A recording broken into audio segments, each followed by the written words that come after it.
শেখ হাসিনা স্বৈরাচারী শাসনের পতন হয়েছে, যে আজকে আমাদেরকে সকলকে ঐক্যবদ্ধ হতে হবে, সকল ধর্ম বর্ণ নির্বিশেষে। 18 কোটি মানুষ যদি ঐক্যবদ্ধ থাকি, যে দেশই হোক না কেন আমাদের বিরুদ্ধে ষড়যন্ত্র করে তারা সফল হতে পারবে না।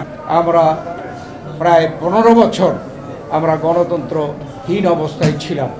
এই দেশে আবার ঠিক একই অবস্থা স্বাধীনতার পরে 3.5 বছর যা হয়েছিল, শেখ হাসিনা স্বৈরাচারী ফ্যাসিস্ট শেখ হাসিনা তার নেতৃত্বে ক্ষমতায় টিকে থাকার জন্য গণতন্ত্রকে হত্যা করেছে। মানুষ ইচ্ছামতো ভোট দিতে পারেনি। দেশে সেই আগের মতো বিনা বিচারে হত্যাকাণ্ড, গুম, আয়নাঘর, এই ধরনের নির্যাতন, আমাদের নেত্রী দেশনেত্রী বেগম খালেদা জিয়া বিনা অপরাধে মিথ্যা মামলায় এবং বানোয়াট মামলায় কারাগারে যেতে হয়েছে। তিনি অসুস্থ হয়েছেন কারাগারে। আমাদের ভারপ্রাপ্ত চেয়ারম্যান তারেক রহমান মিথ্যা মামলার শাস্তিপ্রাপ্ত হয়ে বিদেশে থাকতে বাধ্য হয়েছে। এর বিরুদ্ধে এদেশের ছাত্র জনতা আবার জেগে উঠেছে।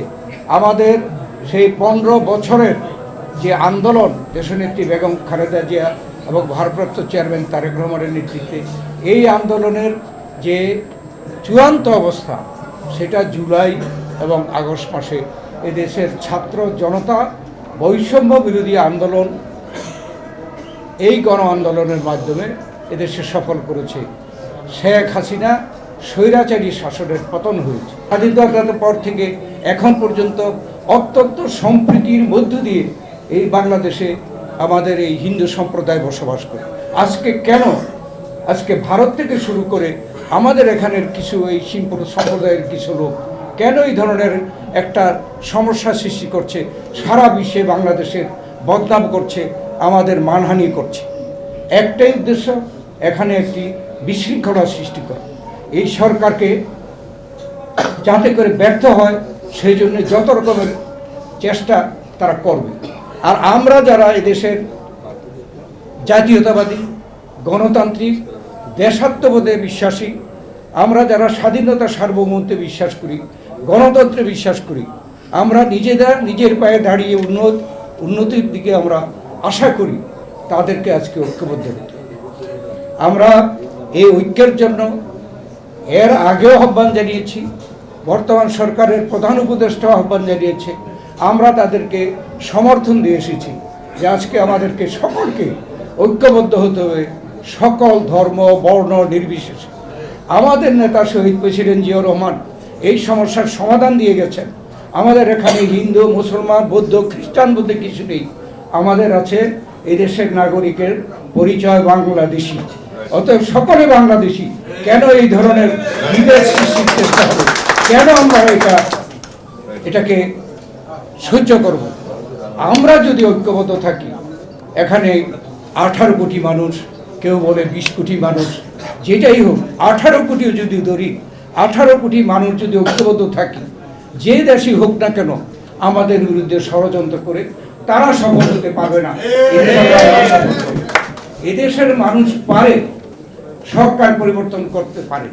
দেশনেত্রী বেগম খালেদা জিয়া এই গণতন্ত্রের স্বার্থে নির্বাচন প্রক্রিয়াকে সুষ্ঠু নিরপেক্ষ করার জন্য তত্ত্বাবধায়ক সরকার প্রথায় দেশে প্রচলন করেছিল, এবং তত্ত্বাবধায়ক সরকারের সময় এদেশের মানুষ প্রমাণ করেছে যে তারা নিজেরা ভোট দিয়ে সরকার পরিবর্তন করতে পারে।